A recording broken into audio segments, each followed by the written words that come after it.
నమస్తే అండి. ఈరోజు అయితే నేను పచ్చడికాయ టమాటా కర్రీ చేస్తున్నానండి. చాలా ఈజీగా అయిపోద్ది. చూడండి, ముందు నూనె పెట్టుకున్నాను.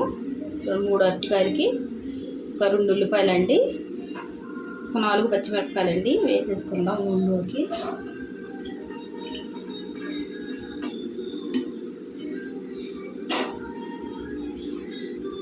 ఇప్పుడు అరటికాయ ముక్కలు కూడా వేసేసుకుందామండి. నేనైతే నీటిలోకి వేసుకున్నాను పోసి. చూడండి, ఇవి అలా కొద్దిగా ఉప్పు వేసి ఉప్పు నీటిలో వేసుకున్నాను. అరటికాయలు పోసి ఇవన్నీ వేసేసుకుందాం.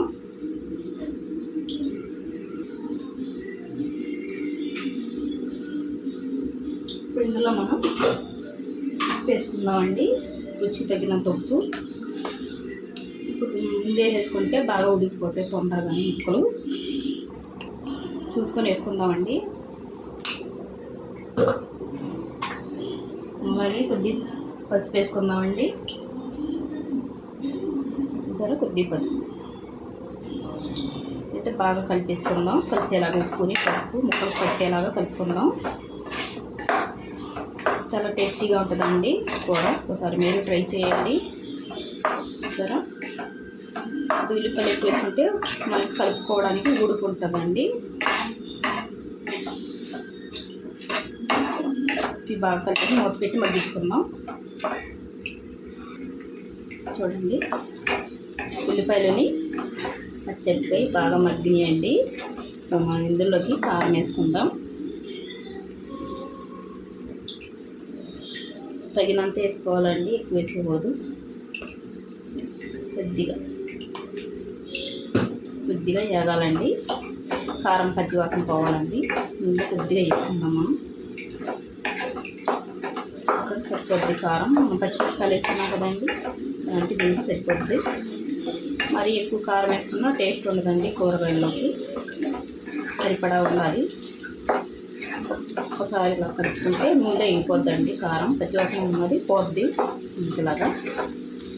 ఇప్పుడు ఇందులో మనం టమాటా వేసుకుందామండి. నేనైతే టమాటా పేస్ట్ చేస్తున్నానండి. 1/4 కేజీ అండి టమాటాలు.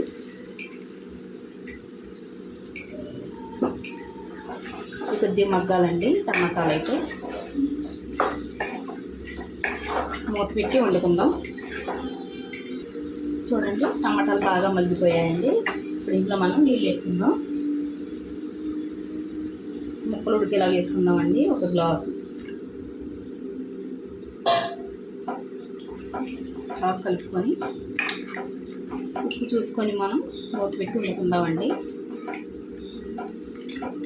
బాగా కలిపేసి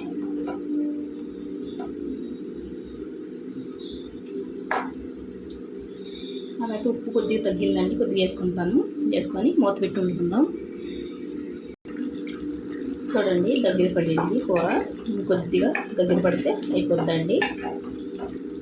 ఎలా తిన్న వాళ్ళు ఇలా కలుపుకోవచ్చండి. కొద్దిగా ఉడిపి ఎక్కువగా ఉండాలి అనుకుంటే, లేకపోతే ఇంకొద్దిగా దగ్గరగా వండుకోవచ్చండి. నేనైతే ఇంకొద్దిగా వండుతాను. కొద్దిగా ఉడికిన తర్వాత చూపిస్తాను మీకు. చూడండి, కూర అయితే దగ్గరగా ఉడికిపోయిందండి. చూసారా, చాలా టేస్టీగా ఉంటుందండి. ఒకసారి మీరు ట్రై చేయండి. పచ్చడికాయ టమాటా కూర ఇలా గ్రేవీ ఉంచుకుంటే మనం రైస్లోకైనా పరాటాకైనా చపాతీకైనా తినొచ్చు. చాలా టేస్టీగా ఉందండి. ఒకసారి ట్రై చేయండి. వీడియో నచ్చితే లైక్, షేర్, సబ్స్క్రైబ్ చేసుకోండి.